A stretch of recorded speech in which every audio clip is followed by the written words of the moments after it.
The Niners play in Cincinnati tomorrow. I'm in Cincinnati. I'm in their team hotel. They're interspersed throughout I'm watching, though. I'm watching. You're on behind-the-scenes eyes, Grant. I keep getting, there's a ton of 49ers. It's like they stormed. It's a castle, and they stormed it, and they're in control. And you get in an elevator, and, there's probably someone coming. I haven't gotten in with a player yet, but it's always like an assistant coach, and they look at me, and they're like, I know you, but I don't. Anyway, very interesting game. A lot at stake. Yes. Let's go through it bit by bit and break it down. Let's do it, Grant. Let's start in the trenches, because that's where games are won and lost, Rob. That is exactly where the games are won and lost. In the trenches. That's where you need the classical music of NFL films to watch big men collide. Yeah, when you go through this on both sides of the ball, I think there are some key matchups that will determine the fate of this game. So you want to start on 49ers defense, Bengals offense? That sound good to you, Grant? Sounds good to me. Fantastic. To me, the setup is Bosa versus everyone else, right? The 49ers have rotated Bosa around creatively so far this season in an attempt to get the best matchups available for Bosa to continue his dominance.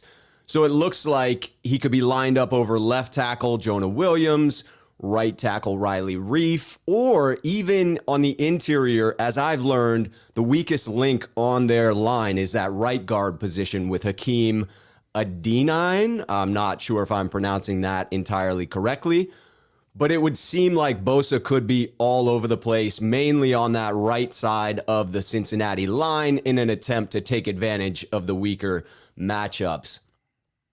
Well, What's your feeling on wherever Bosa lines up is a matchup advantage for the 49ers, right? 100%.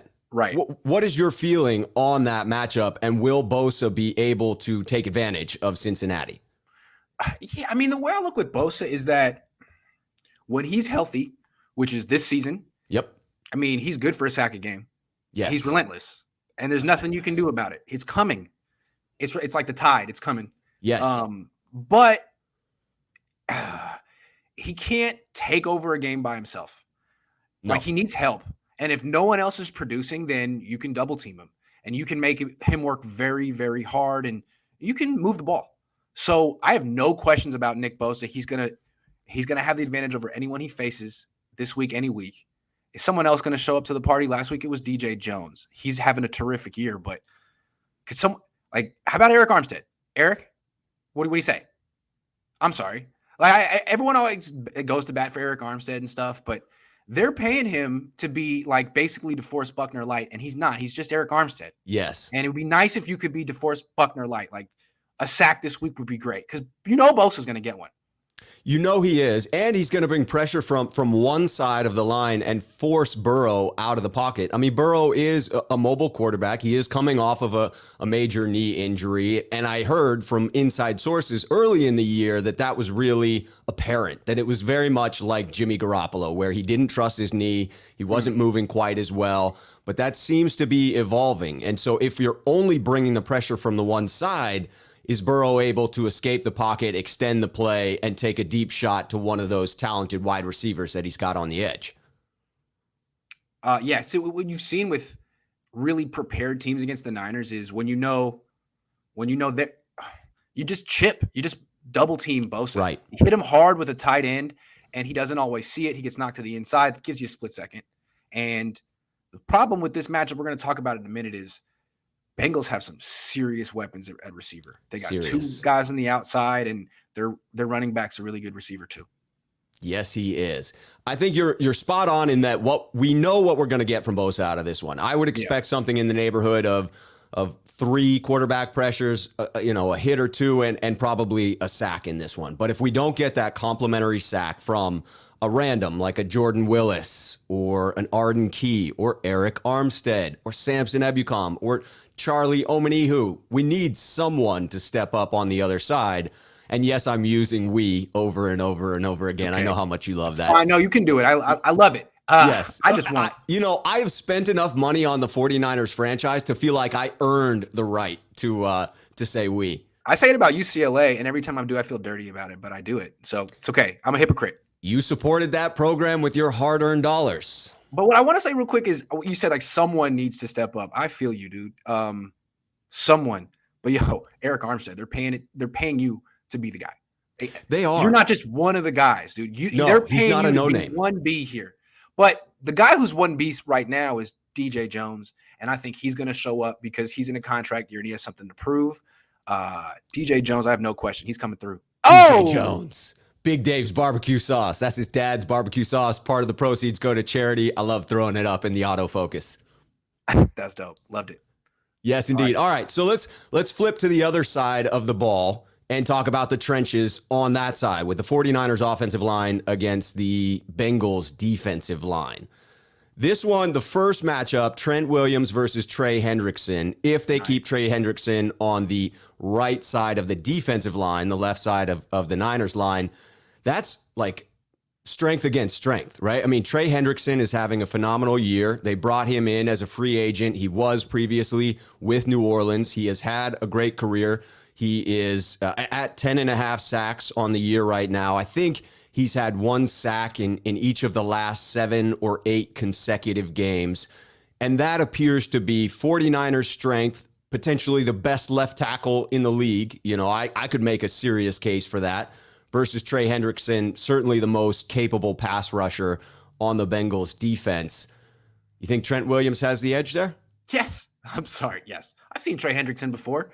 He's all right. I mean, I know he has good numbers, but yes. See, here's my thing with Trey Hendrickson and the Bengals. I know there's some stat that like he always lines up in the same spot and rushes. Hey, if the Bengals have any sense at all, they will find a way to get Hendricks on the other side just 3 or 4 times. Yeah. If they can't do that, what are you paying these coaches for? You have Tom Compton, maybe the worst offensive tackle in the league, maybe the best offense. You really can't do that? He can only I'm sure he lined up on the other side in New Orleans. Come on. So, yeah, Trent Williams will handle him, but Tom Compton won't. He won't. No. So, I mean, that really is the juxtaposition of literally the best left tackle in the league and literally the worst right tackle in the league. If you can't jump all over that as a mismatch, then what really are you doing? Stay home. Exactly. What's the point of game planning and practice? You have a week to get him prepared to do 4 snaps from the right side against Tom Compton. It's not like he's going against someone good like Mike McGlinchey. Sorry, I couldn't.